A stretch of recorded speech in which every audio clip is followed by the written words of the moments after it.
ما رح تصدقوا شو موجود تحت الأرض هون ببيروت. من ساحة النجمة في درج صغير بيوصلك لعالم تاني كانت ساكنة هون. حتشوف قبور وهياكل عظمية مخبية وآثار حقيقية للعالم القديم.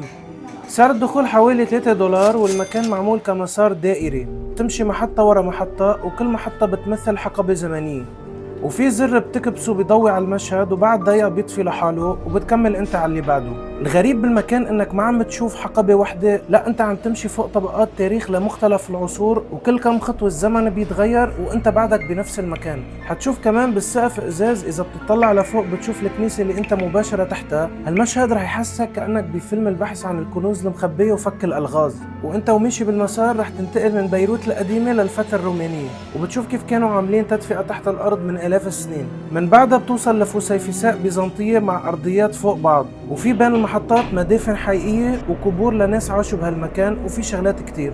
التجربة ما بتاخد وقت طويل، بس إذا بتحب الآثار والاستكشاف هذا المكان بنصحك تزوره.